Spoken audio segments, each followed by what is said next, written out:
You can get a cookie, a brownie, whatever you'd like back there. Get something to eat, because we're going to eat during instead of waiting till after.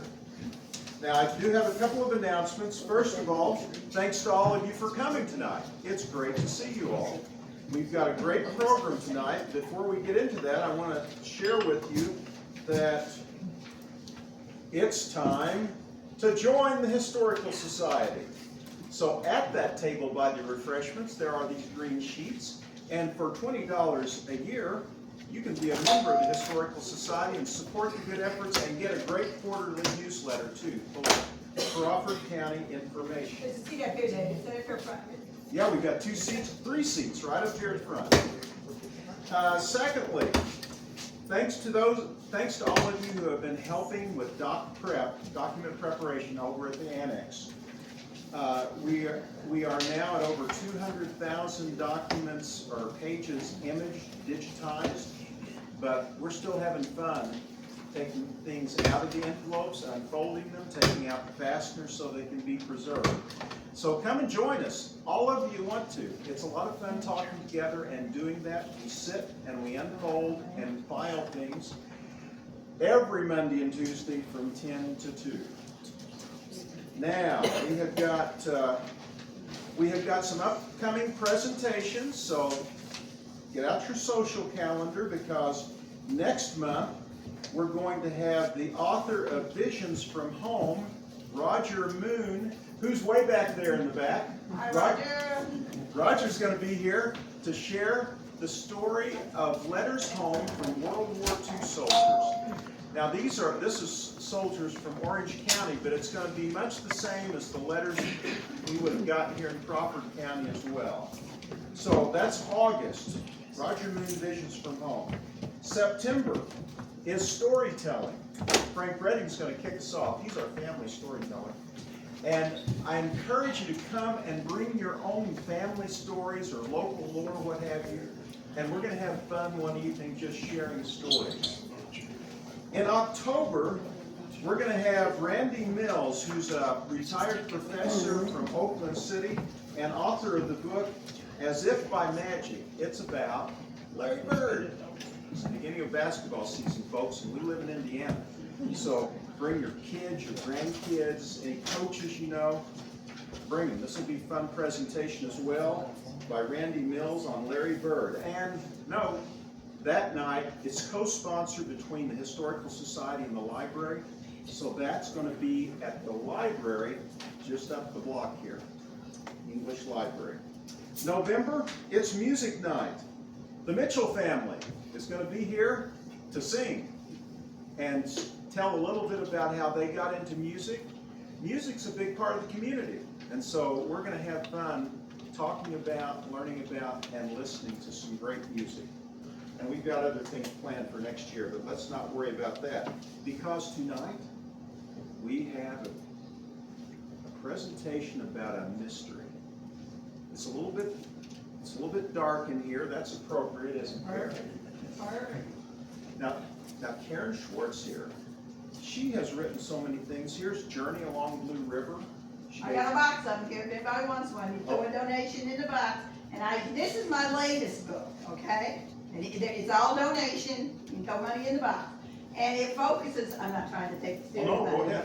Love it. It focuses on the town of Crawford, you may have heard of. If you come there this weekend, I'll be in the log cabin on Saturday, and we're having a living history reenactment, and you can have some stale popcorn, because we're still recovering from the popcorn festival last week, but it's all good. So, whenever I do these things, I'm always hopeful that other people will say, like when we did our driving tour, we won national awards for that. Well, every county should have one of those things, where you get in, you see the picture, you drive around, same thing. Now, I'm a little biased, but Crawford does have some pretty unique things, so I'm just going to read you a couple stanzas. It rhymes, it's like Dr. Seuss. So, if you come to Crawford, it's a great way to tour it. Welcome to our hometown. Grab your hiking boots and socks. We'll learn about our own backyard. I tell you, Crawford rocks. And then it just goes through just what we want the kids to know. We want them to know that William Henry Harrison was here and that he owned land on Indian Creek. We wanted to know we were the second territorial capital. We got the Constitution out, and no other county in the state that's got Constitution out. We wanted to know we have the oldest continuous fair in the state of Indiana, and yet it was hotter than blue blazes last week. I can promise you. We wanted to know there are 9 buildings that are still there from the Capitol Pier. We wanted to know there's 2 Civil War battles fought north of the Mason-Dixon line. Gettysburg, you probably heard of, and the Battle of Corydon. We wanted to know about Keller's. We wanted to know about that short little railroad. You know what that short little railroad did? 7.5 miles, shortest one in Indiana. You know, wagons and furniture for Keller's. That's what it was all about. We wanted to know there's a Leora Brown school, oldest African-American school, still standing in the state. We wanted to know that the jail, the Discovery Center, used to be the jail. That's where I got scared straight in 1966 when Big Joe Kessler pulled that door shut. I'm like, okay, never again. So that jail was built in 1966. I remember it well. That was just a tour. But that's the last time I've been in there, except to give little presentations like this. Got Carnegie Library going. We got all kinds of artistic things. And did y'all know Jimmy Best is from Corydon? And did you all see the General Lee jump through that fountain in Somerset, Kentucky? If you haven't seen it, look it up. All I want to know is why was I wasting my time at the Harrison County Fair when I could have been down at Somerset, and I will be there next year. It's really cool. We did have a little governor that came from our county. So here's how it finishes up. Down here in Old Corydon, there's always something new. Our town is truly action-packed because there's always something to do. While we're no longer the capital, let's not forget our raisin. While we really love our town's rich history, life in Corydon right now is amazing. Yeah. So do you think kids that have read that from the time they're little, you think they're not going to recognize that stuff? I told David before this started, we can't just teach history to our age. Just like we can't just have church for our age. We have to get it to that next generation. So I'm always trying to do that. This is an absolute focus, traveling from Salem all the way down. I've done it in a kayak, and these are in hot demand because not this Sunday, July 20th, we're having the Rose Rock reunion. There were actually 6 Rose Rock mills on Blue River. How cool is that? And some of you probably still have your little mill books. Anybody have those? Because in October of 2005, over at the Crawford County High School, Jim Kaiser was the president, and I gave a presentation on those mills. People still got those little mill books. They're pretty cool. So anyway, that's all I wanted to say. If you would like to take those home with you, here's your opportunity. They're in that secret box there. Well, we want to thank Karen Schwartz for being here tonight and doing this for us. She's great, and this is a great story that she has to tell. So, time is yours, Karen. Let's do it. Now, I don't want any of this subtracted from my Messamore time, okay? Oh, no. And like I said, be sure to get a snack. That's right. All right. I'm not going to attempt to tell you all what you know. You know more about Crawford County than me. I mean, I've been going to Hemlock Cliffs all my life and Mifflin and all that stuff. But this is more about fleshing out this guy's life and who he was and what he was doing here and all the things that happened to him. He's a mystery man. His name was William Messamore. And today is July the 8th, so I'm in the right place. Last time I was here doing Blue River, we had cupcakes because it was my birthday. So here's our breaking story. Who, what, when, where, and why. It's been over 70 plus years since the now, I always say Van Diver. I know some of you say Vanderveer, but I'll stumble over it every time. So I'm just going with Van Diver. Family mysteriously disappeared in Crawford County's Cave Country. The year was 1949 when the disappearance was reported by William Messamore. The police and hundreds of volunteers searched the Hemlock Cliffs area where the Van Divers lived for days, but turned up absolutely nothing. Although many suspected that Messamore was involved. Me too. Like a true crime episode, the Messamore story has everything. A missing family, armed bank robbery, third-degree interrogations, car, boat, and jewelry theft, double crosses, rumored romance, isolated hideouts, dog napping, arson, jailbreaks and escapes, breathtaking scenery. There ain't nothing prettier than Hemlock Cliffs, extradition, an acetylene torch, accomplices, aliases, appeals, Alcatraz, mysterious riddles, overt secrets and lock boxes, cryptic writings, circumstantial evidence, false leads, and much more. And then this is on YouTube. Okay, I told John I learn new things all the time. But there is a presentation up on our History Channel you can look at. Again, it happened almost 75 years ago, so why in the world, and we got a room full of people, still want to talk about Messamore?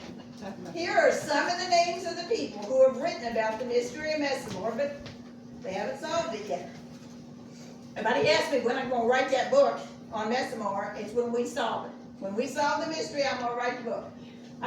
If you haven't seen Notorious 92, it's a book by Roger Stoner. It's pretty cool, and it talks about Messamore. Whitey Jones, I was just looking at his stuff over at the library. There is a podcast. I listened to it all the way to New Mexico. It's pretty good, by a guy named Roger Hunter. And he says he's got a book in the works, but I've ordered the book and haven't heard anything for several years, so I wonder. This is a new book, guys. This is a terrific speaker. And his name is Reggie Von Stockham. And he did his internship. He's a PhD over at Hemlock Cliffs. He knows about all kinds of things.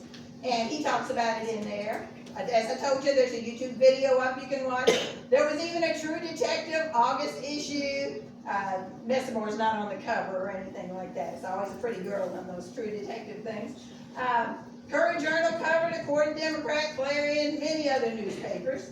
There's a great article by Gerald Hughes. We were hoping he was going to come tonight, but 95.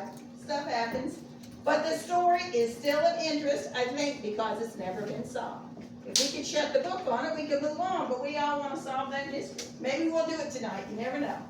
So Notorious 92, that's the 92 counties, went after Indiana's most heinous murders for each county. So they placed the mystery of Messamore as the most heinous murder, and we don't even have the bodies, you know what I'm saying? So that's kind of interesting. Harrison County was the Pittman shooting down at Mockport not too many years ago. That was terrible. So here's an introductory paragraph from Notorious 92. The fate of Thomas and Beatrice Van Diver and her 17, sometimes it says 16, daughter Wanda has never been discovered. And in the nearly 6 decades since they were last seen, their story has become one of legend in Crawford County, and Harrison County, and Jefferson County, and Paducah, and everywhere else. Did this man, William Messamore, know the answer to this mystery? I believe he does. This is what Whitey Jones had to say about it. Messamore was a character about whose pursuits little was known. He was in and out of the area ever with stitch. His neighbors were so suspicious of his activities that 35 years later, after Messamore had spent most of his life after the Van Divers' disappearance behind bars for bank robbery and breaking jail, there were few who did not believe that he had done the Van Divers in. I'm not going to take a poll, but I think some of us probably do. 2 themes run throughout Messamore's story. Number 1, Messamore was pretty good at escaping, but then he was not so good at eluding captors that he was always quickly recovered. Number 2, Messamore was always trying to turn the situation to his advantage. He was a mystery man and told so many lies and riddles. And what he perceived was his best interest. It was hard to tell if he was ever telling the truth. He thrived on confusion. He was always trying to stay one step ahead of everyone he encountered, including the law. So in this presentation, you'll see how he tries to manipulate and maneuver things. When he was given a prison polygraph test, the administrator quit. This man is telling so many lies, I can't tell where the lies end and the truth begins, okay? So even, you all have stories, I always have stories that people tell me, even when he said, this is what happened now, I'm telling you, he contradicted himself. So just bear that in mind, consider the source. Even if somebody's told you something that they heard somebody say that Messamore said, I don't really believe him. He was born in Christian County, Kentucky on December 12, 1916. His mother's maiden name was Downs. And I want to put a map in here because I can't keep track of those 120 counties. I know where Jefferson is and some of the others, but that's where Christian County is. Hopkinsville, that helps you place it, it's in the penny round thing, and Hopkinsville is the county seat. And here's his family tree. His father was James Alvin Messamore, 1895 to 1969. His dad was married 4 times with 6 children listed, including Messamore. Messamore's mother was Doshie Elizabeth Downs Messamore Colgate, and she lived till 1961. When they passed away, the parents, he was never listed as a survivor, although he outlived both of them. With his mom, Messamore's siblings with mom were James Edward Colgate and Bertha Elizabeth Messamore. And you can see that she died as a baby, but his brothers didn't want to have anything to do with him, you know. And you can see as half-siblings, some of them changed the spelling of their names and things like that. We know that doesn't work. His dad was a rounder. I think I can say that. You all understand what that means. He walked out on him and never came back. Messamore said he never really saw his dad ever. So you get the picture. That's all they talk about at school. These at-risk kids. He's definitely an at-risk kid. He never saw his dad.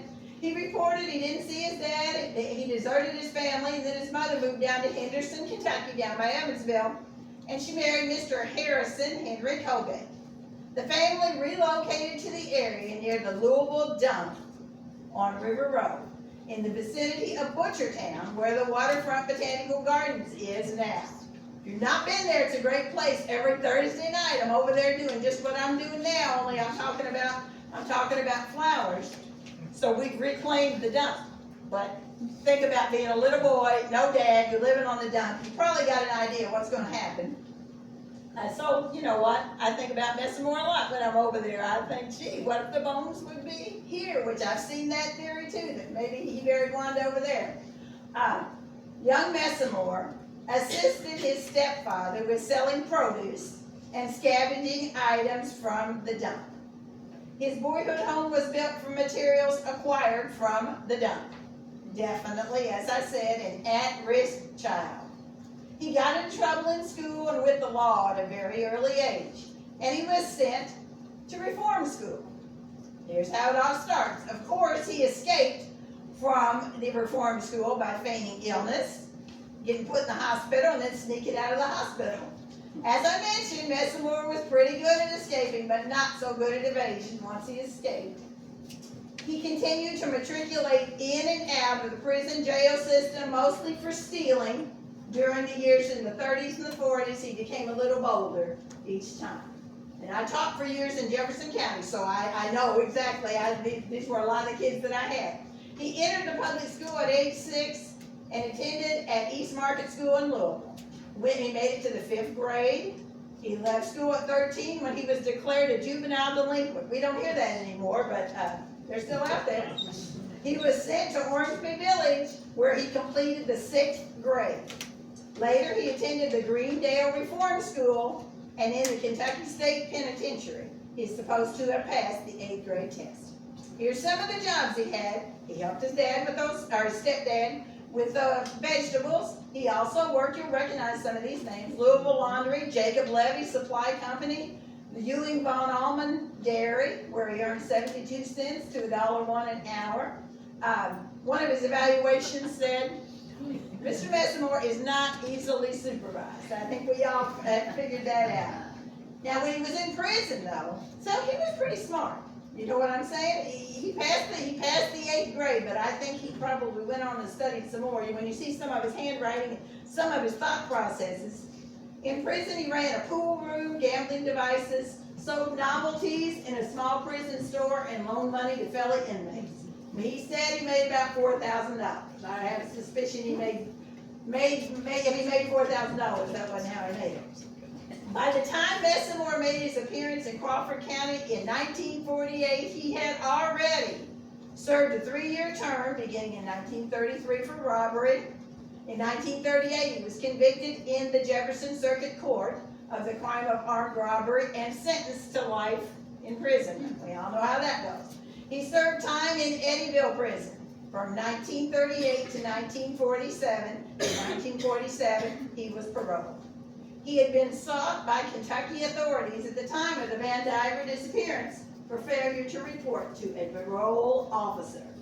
And there's some mugshots of Messamore. How did you get these things? Well, they're from different prisons and different jails. It was all during COVID that I was doing this. So I contacted Alcatraz, because if you don't know, he's going to end up in Alcatraz. And he says, oh, you know, it's COVID, we're not doing very much. And I'm like, yeah, I know you're not. Nobody's coming to the island, so you got time to send me some stuff. So they sent me about 25 pages of things. But you can see he's always got that little, you know, why my grandson has that look sometimes when he's up to something. I'm telling you.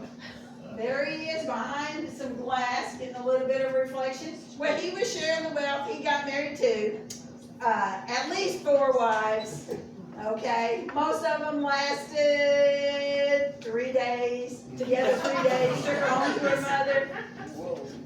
Laureen, he was married for 4 months, and Elsie lasted 1 month.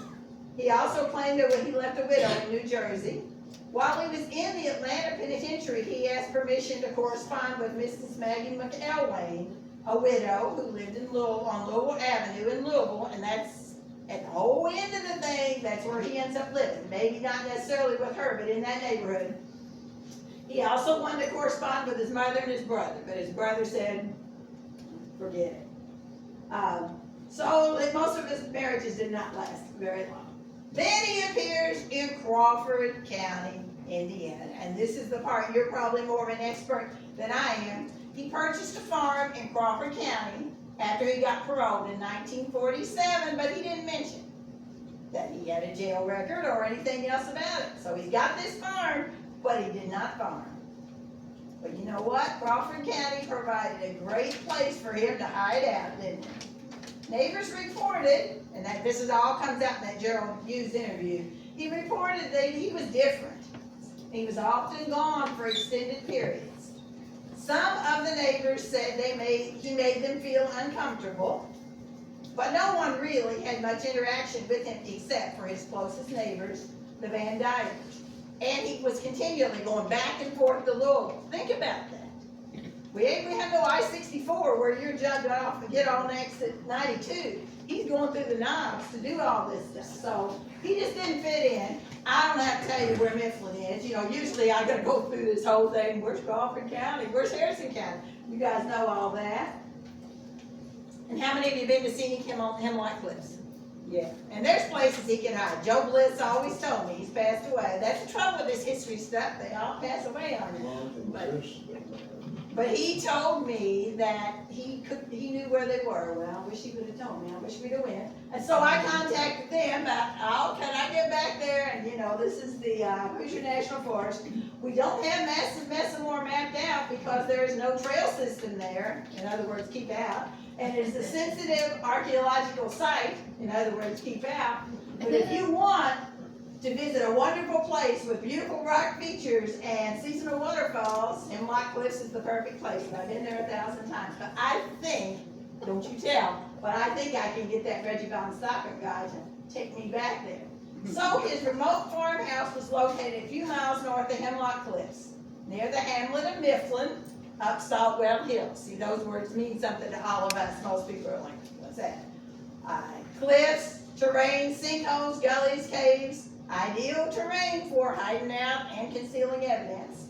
And Gerald Hughes, who was Messamore's neighbor, and he did interviews sometimes, and he's got a program that he did. He said he knew when Messamore was gone because of the absence of his truck or his car, since the hill leading up to his house, Saltwell Hill, was too steep to bother climbing up with his truck. Messamore parked down the bottom of the hill right near the Hughes' home and hiked up to his tiny farmhouse.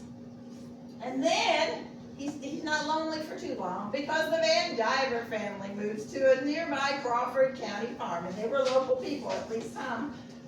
Roy Van Diver was. He was age 30. You can see he married an older woman. This is the second marriage for both of them. They've both been divorced. She was 44, And then she had a stepdaughter. So this wasn't Ben Diver's, this was Ben Diver's stepdaughter. It was Beatrice's daughter from that previous marriage.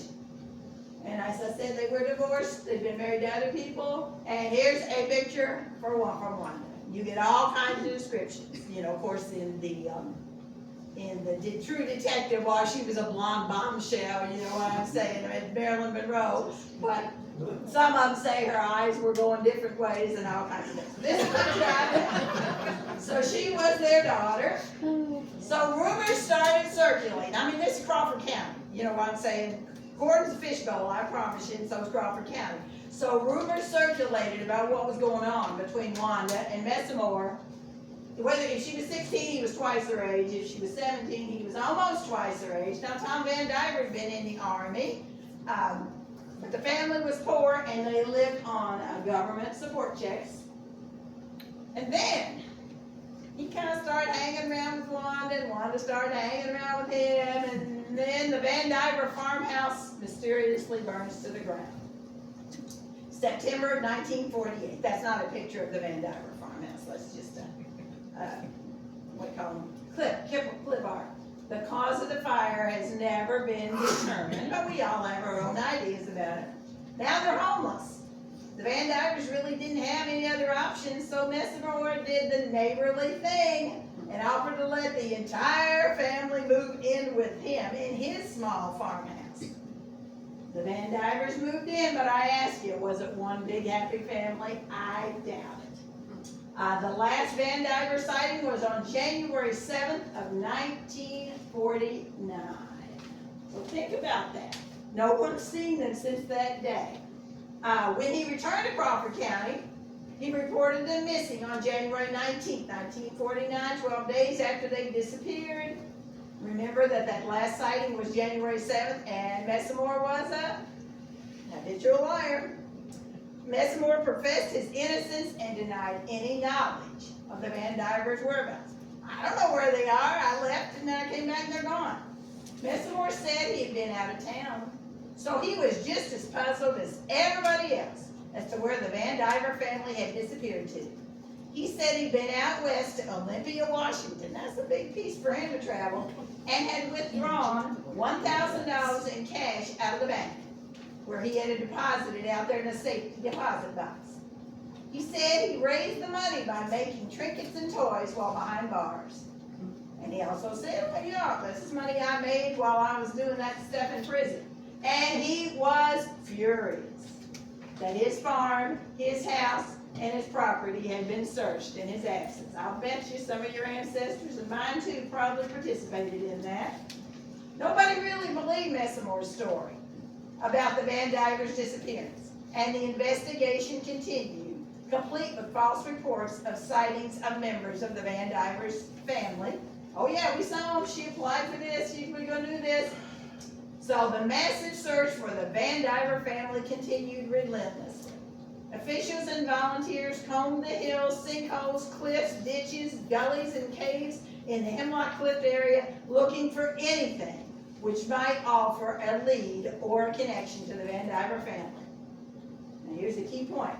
The family's clothes, shoes, and other personal items were still in the Messamore farmhouse.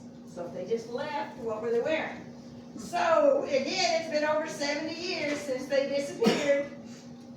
The police and hundreds of volunteers searched the Hemlock Cliff areas where the Van Divers lived for days, but turned up absolutely nothing. Then there was a possible lead that Wanda had applied for a job at a restaurant in New Albany, but she never showed up to work. But here's the way it is. You have to have a body to charge someone with murder. That was what Crawford County Sheriff at that time, Marcus O'Lane, said. Messamore was arrested in Louisville.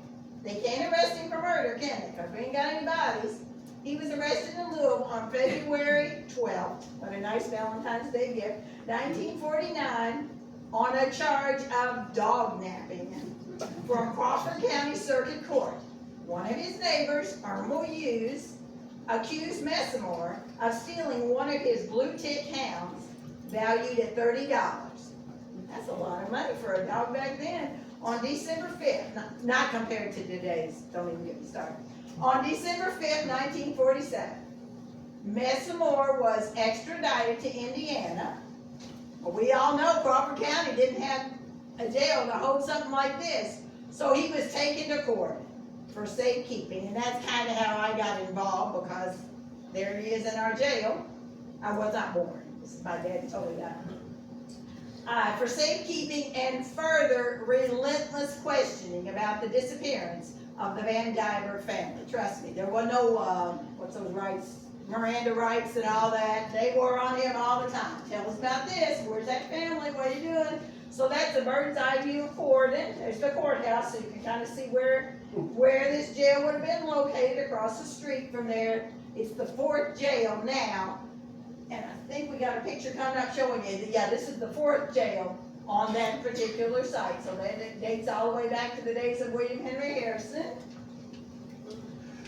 And here we have our, I got it in quotes, escape-proof jail. The jail's no longer standing, but the Discovery Center, you recognize that building, stands on the site. It's at the corner of Cherry and North Capitol Avenue. Messamore was taken to this supposedly escape-proof jail in downtown Crawford. And some of you may remember him. This is Shiny Fella. He was our prosecutor. Messamore was questioned by him repeatedly. And they could use every trick in the book back then. You know, wear you down.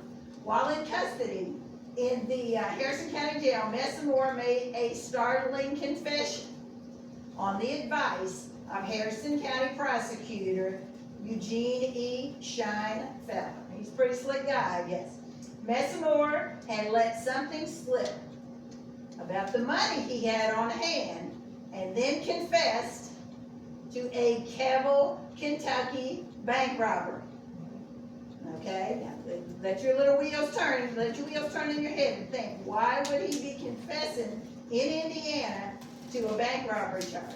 So he was effectively trading this minor dog napping rap for a much more serious bank robbery charge over in Kentucky. That's probably why he chose isolated Crawford County, because that was a perfect hiding place to lay low. He never thought they'd catch up with him. He wrote a 3.5-page statement, and he confessed that he and 2 others pulled off a $19,000 bank robbery in Cavill, Kentucky on August 12, 1948, very shortly after his 1947 parole. I don't think he was learning a thing. He tried to implicate Tom Van Diver, but nobody really believed that part of the story. He thought, oh, I'll throw that in and say Tom was part of this whole thing, and then he stole the money and ran away. The rest of the Cavill robbery story did check out, and Messamore, Thomas White Gore, and Charles Edward Stiegel were eventually convicted in the Cavill bank job. White and Stiegel had been captured together in a Vicksburg, Mississippi motel, and they were not happy with Messamore. Nobody even had tied it to him, and then he sinks. So that's what you call a stool pigeon. So the Cavill Bank is in Ballard County. It's on the Ohio River. He couldn't ever stay far away from the Ohio River. And here's some of the getaway cars that they drove, not the exact cars. I mean, I'm a good researcher, but I couldn't find the exact cars. But those are the models of the cars that were involved. Okay, so there he is in the jail. Meanwhile, back in the Gordon jail. Now he's already confessed. Okay, so that changes the dynamics. Here's how it all went down. Literally, March the 14th, 1949. Messamore was in the Harrison County Jail on the 2nd floor in his jail cell. He continually pestered Harrison County Sheriff Walt Baxley for a change of clothes. Sheriff, now this is straight out of Mayberry, guys, so get ready for this. Sheriff Baxley and Deputy Sheriff Clarence Clee brought Messamore's suitcase into the cell and set it on the cot. Okay? Meanwhile, before they knew what had happened, Messamore maneuvered between them and the cell door and rushed out of the cell, banging the cell door shut, locking in the sheriff and the deputy, and taking the keeps, okay? I quote this straight out of Andy Griffin. Messamore started to head downstairs, but Deputy Clee had his gun and began firing at Messamore. Messamore changed his course and ran back to the second floor and went into the bathroom and refused to come out. I think that's funny. And well, who would come out? You shoot at him. He smashed that bathroom window and jumped out in a shower of glass. It's a 25-foot drop, grabbing onto the bars on the side of the Corden State Bank, just south of the jail, and slid to the ground. Now, next time you go to court and look for this, you got the Discovery Center, the old jail. You got the town hall, which used to be the Corden State Bank, Chase Bank, and then you got this little narrow alleyway. Now, I was actually able to stage the reenactment. Nothing's changed in court. I've done this whole thing, multiple takes, running up and down that thing, but I guess they're on to me now. And that's part of the YouTube presentation. I don't have it in here tonight. But now it's gated on both ends. So now I can't even get in there and reenact it if I want to. So Messamore was doing, the bank's right there. That would have been perfect. He could have robbed it, but he was in too much of a rush, as he left too quickly to have time to rob the bank, which now serves as the Corden Town Hall. So Sheriff Baxley instructs his wife, and you know what, I got the exact dialogue. I couldn't get this to do this. And when I make presentations, I try to not put a bunch of text that's going to throw it off. But if you go to this site, oh, there they are. They're cutting him out, and then I'm going to read the exact.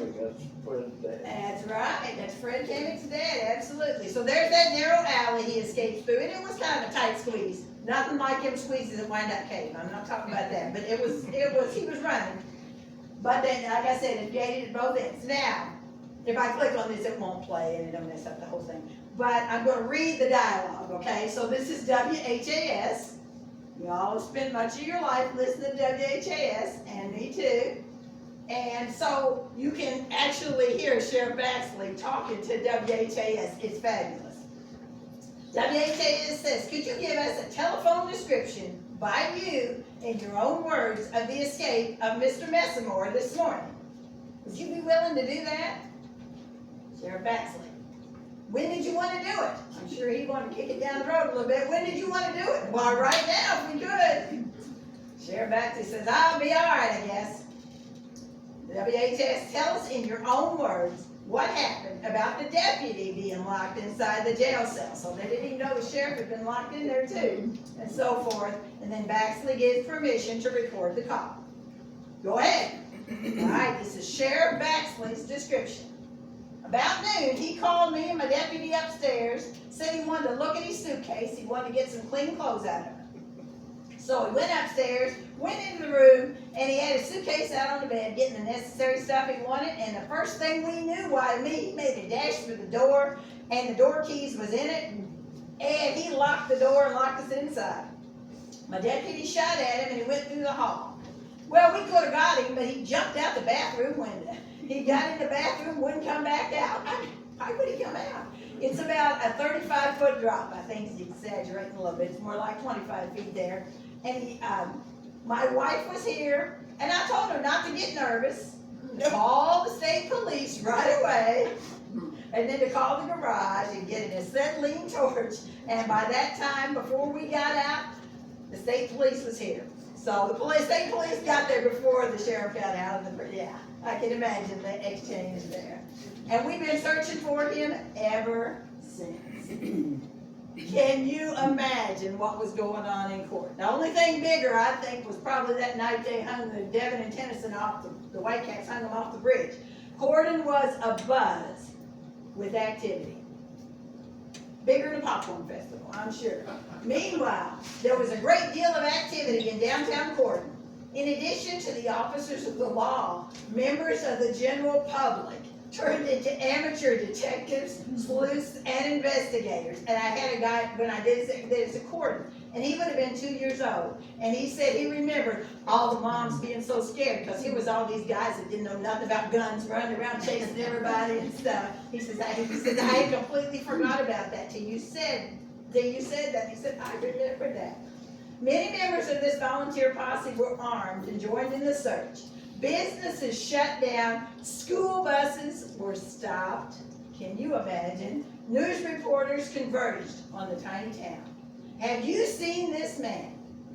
Messamore was described as being dressed in a pine tree green shirt and pants, so he wasn't in the jail stripes yet. Many false tips and leads were traced, but they came to nothing, as Messamore effectively escaped from the environs of Crawford and headed west, so he's coming back your all's way. Cops and robbers, Crawford style. This is back in the day when the Crawford Democrat had some colorful writing in it. The Crawford Democrat of March 16, 1949 reported this colorful account. Cops and robbers, the theme of many movies, came to real life in Crawford Monday afternoon when it became known that William Messamore, 32, had crashed his way out of the Harrison County Jail in true melodramatic style of the thriller type of movie, after locking the sheriff and his deputy in the cell and leaping through the second-story bathroom window. Totally disinterested persons suddenly turned into their version of Sam Ketchum, Dick Tracy, and Sam Spade, and any other popular Crime Stoppers of comic, movie, and radio fame. Messamore's path to short-lived freedom. Okay? Messamore ran west through that alley. He hitched a ride with some workers from Keller Manufacturing Company.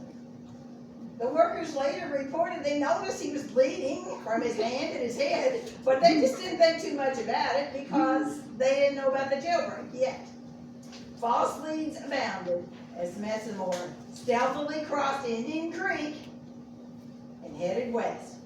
Along the way, he stole some clothes, a hat and overalls off the clothesline to try to disguise himself.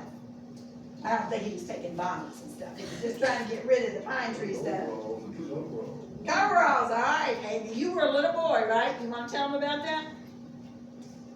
When you were a little boy, watching them taking them, did he stop and talk to your mama? Yeah.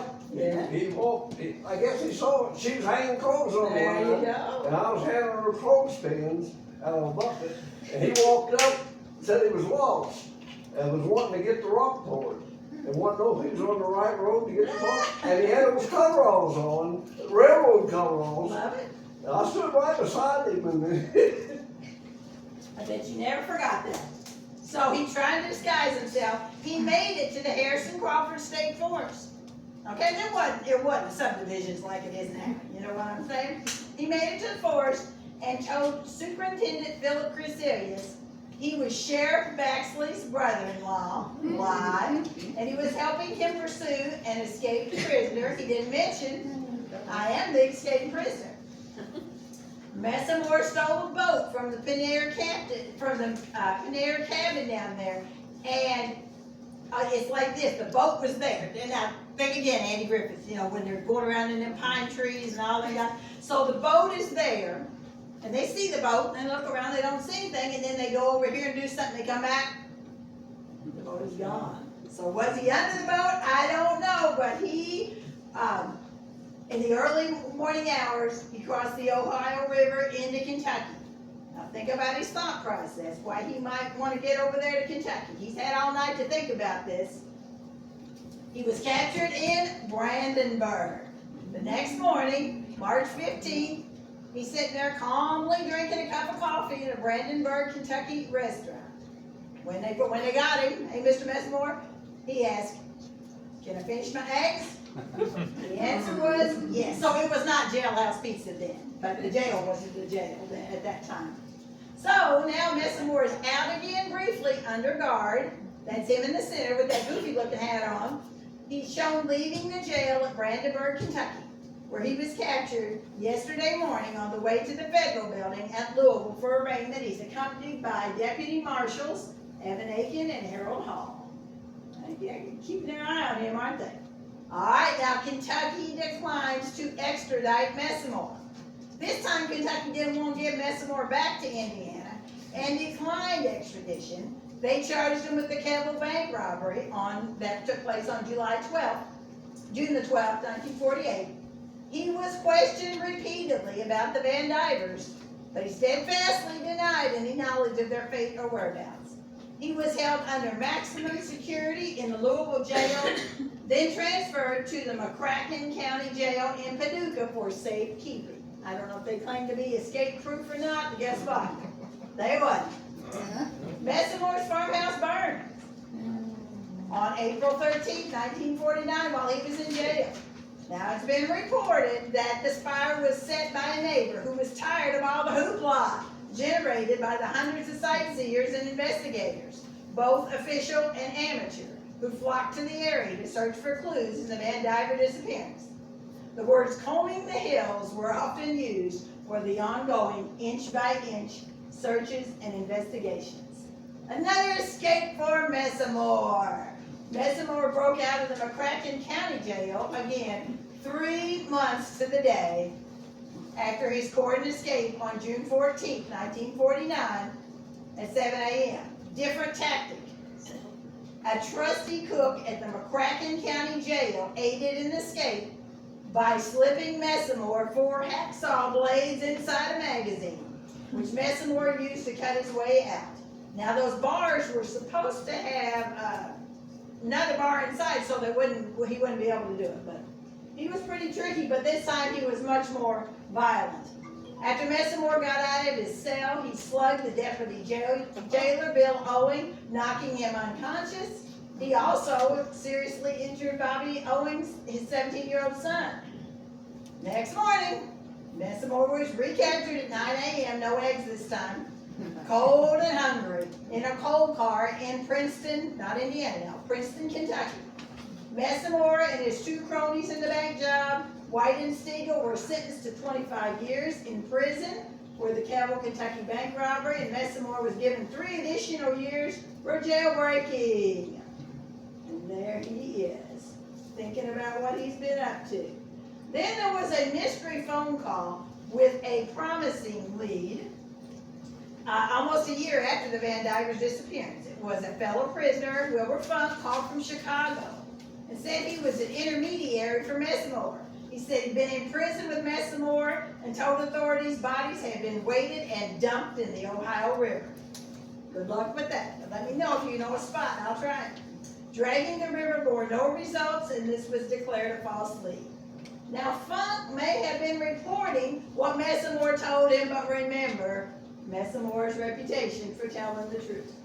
I've never been in jail, but I imagine you tell all kinds of things. So there were 2 charges, bank robbery, and then also using weapons.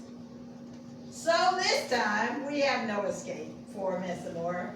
Actually, those 3 guys, the three Cabell bank robbers, were sent to the Atlanta Penitentiary. Well, guess what?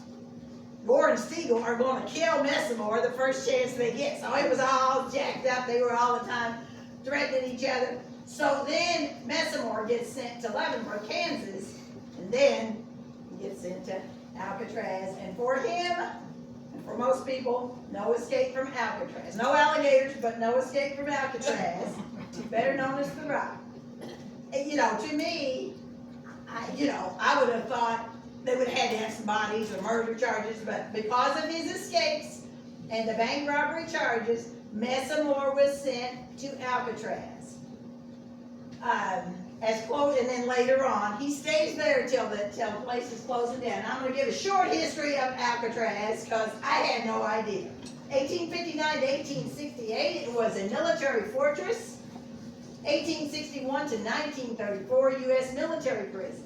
1934 to 1963, which is when he was there, a U.S. federal prison. I forgot about this, but in 69 to 71, it was a home for Native Americans.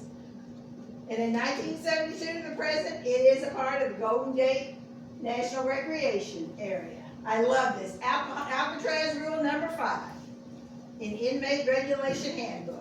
You are entitled to food, clothing, shelter, and medical attention. Anything else you get is a privilege. You earn your privileges by conducting yourself properly. He was assigned prisoner number 868, and he would live out his time there in Alcatraz from October till October 17, 1962. When he come back home to Indiana in Terre Haute. And they're straight out of the register of Alcatraz. And I'm not gonna read all that to you, but I'm telling you, I know where his birthmarks are. I know everything there is to know about Messamore, I'm telling you. Now, pretty soon, he asked for a new trial. He said he had not been properly represented, and he wanted this, and he wanted that, and you guys know how all that goes. But they kept him. None of it worked. So there's Messamore's records from Alcatraz. If anybody's interested, I could probably find them and send them to you at email. I didn't print them all off, but look at that. I know everything there is to know about him. There's a sample of his handwriting. Okay, so I mean, you know, he wasn't illiterate by any means, and that's his appeal, describing why he should be able to get out of there. The false leads continue. You might recognize a couple of those guys. On the left, Frank O'Bannon. Look at your left. Yeah, on the left is Frank O'Bannon, and on the other side, he's off the book thing. That's a guy named Foster Stone, and he was an attorney up in Palmyra. And since my last time I presented this, his former daughter-in-law, Laura Davis, told me that, so maybe you say, Foster Stone grew up in Campbell, Kentucky. I told you, maybe, don't know. Don't know. When Messamore was finally released from federal custody in 1965, he was arrested in Kentucky on a parole violation warrant all the way back from 1949, okay? So then they're waiting for him. Whoop, they throw him right back in prison. He continues to file his appeals, but none of that happens. They kept him behind bars in his cell, and he's in Eddyville. I've become friends with all these prison people, you know what I mean? They're like, you need to get a life. I'm like, I know. When he was finally released, he lived a quiet life in the Highland Park neighborhood in Louisville. Anybody know where that way is? All right, some of you do. It ain't no more. There is nothing left. But it was a nice little neighborhood. It's where UPS took over for the airport. So I've driven right to the address, and there's nothing there but asphalt, I promise you, and planes going over your head.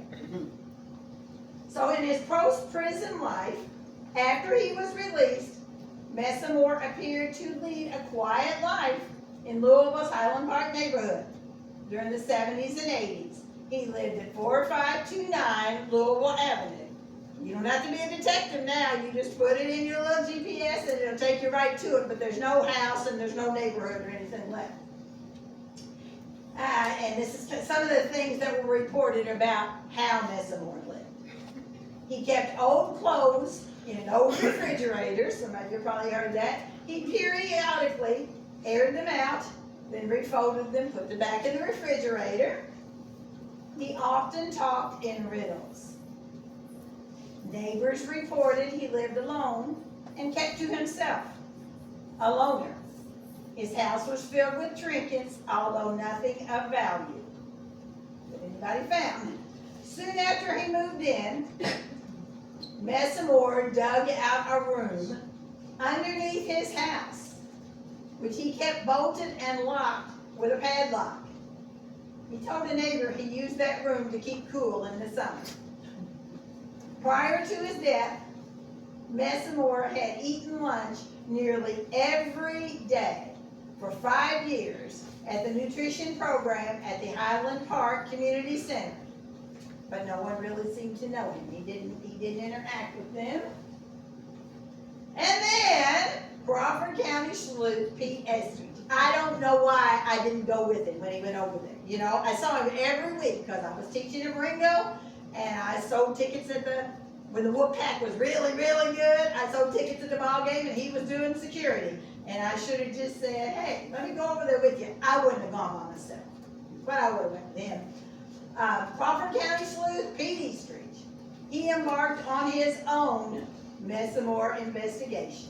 He was elected Crawford County Sheriff 5 times, served in Korea with the U.S. Army, where he said he learned discipline. He got a mysterious postcard. Estridge received a handwritten note, postmarked Kentucky, which provided directions to a location south of Eckerty, of great interest to you. At first, Eastridge thought it was a joke, but he looked up Messamore at that 4529 address, this is all before UPS, at his home in Louisville, and met with him. Eastridge described the visit to the Crawford County Historical Society. His house was booby-trapped. Sometimes I think mine is booby-trapped. His house was booby-trapped. His bed was camouflaged. He told you where to sit. Tunnels were dug under his house.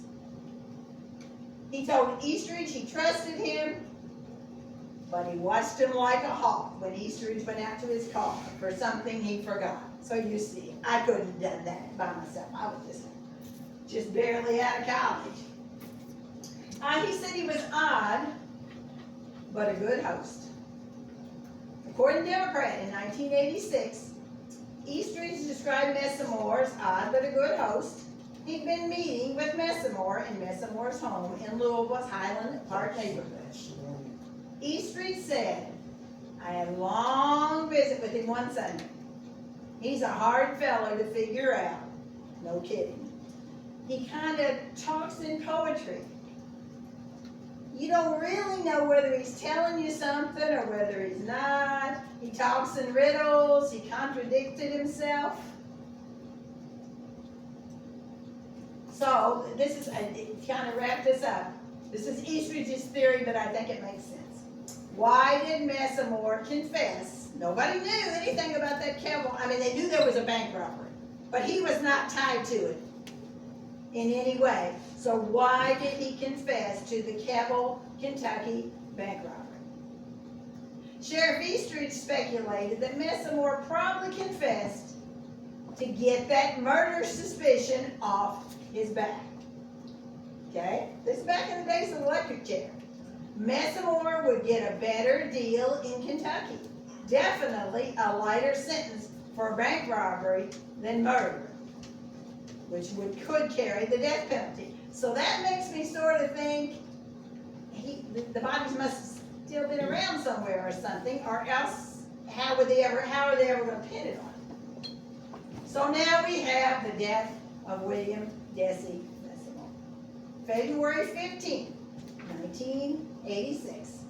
Humana Hospital University is seeking the next of kin of a Louisville man who died there Wednesday, William Messamore, age 69, of 4529 Louisville Avenue. And it was a teeny house. I have seen pictures of it.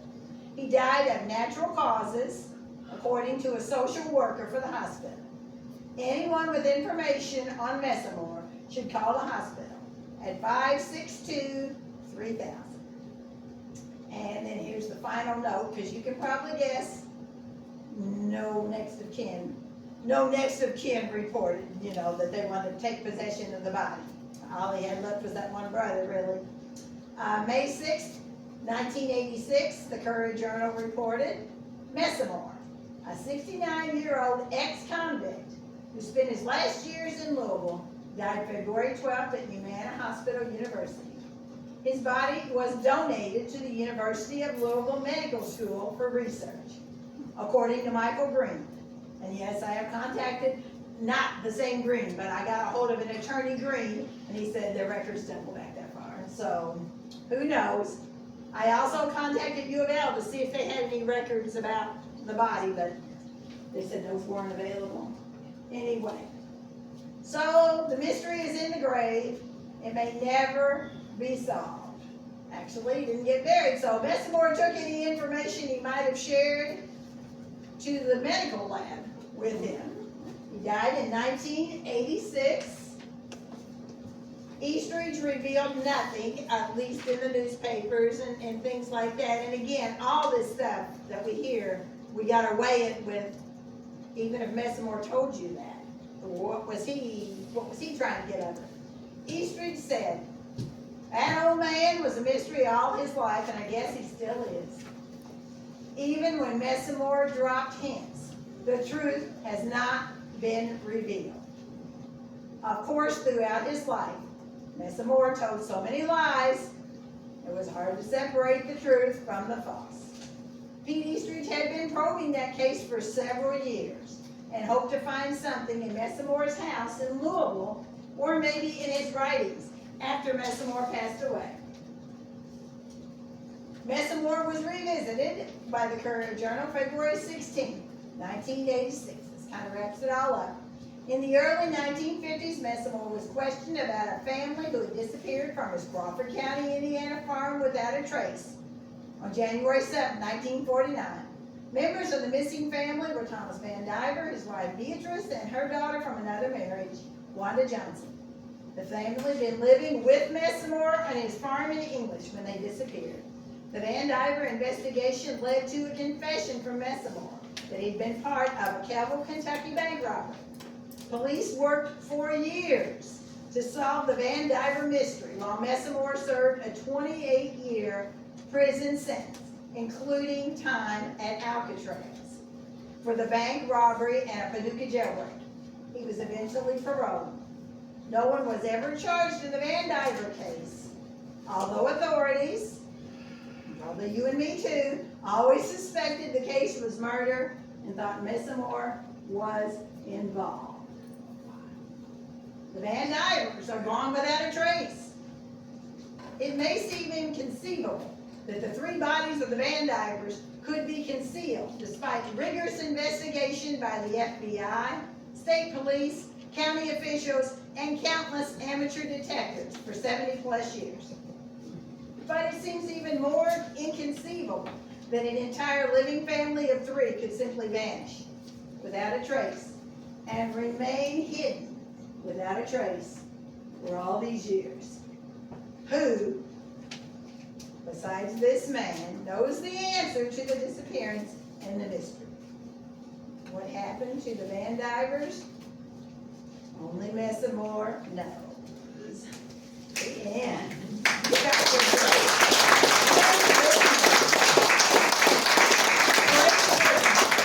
How more do you ever want to know about Messamore? I will tell you one thing. When they went out there to that jewel, when they went out to that box in Olympia, Washington, Wanda's jewelry was in that box. Okay, that's just that was sort of a tip thing for me. Well, what was he doing? So, if anybody has a theory, I'd be glad to follow it up. I might need an escort. I do have a guy named Donald Benham. Does anybody know him? Lived up there on the Saltwell thing. And he told me, and he's like 80s, he said he could get me back there, so we'll see. So I think I'm not closing the case, but I'm not saying I know the answer. So you guys were great listeners. Now listen, this is so amazing. Not only do you have the author of this book here, if you want to get one, the artist is here too. This is David Warner. He lives in English, and he drew my fabulous pictures. And don't say that I was a taskmaster. Okay, we were on a deadline, we got it done. So if you want to take a blue ribbon book, here's what I can tell you about my books. I get grants to write them, and once they're gone, they're gone. You know what I mean? We don't go back and reprint them or any of that jazz. So you guys were great listeners. David, anything else you want to say, or Bill? No. Now, you guys, I'll be around as long as you want to tell me anything about Messamore. Okay? Thanks for listening.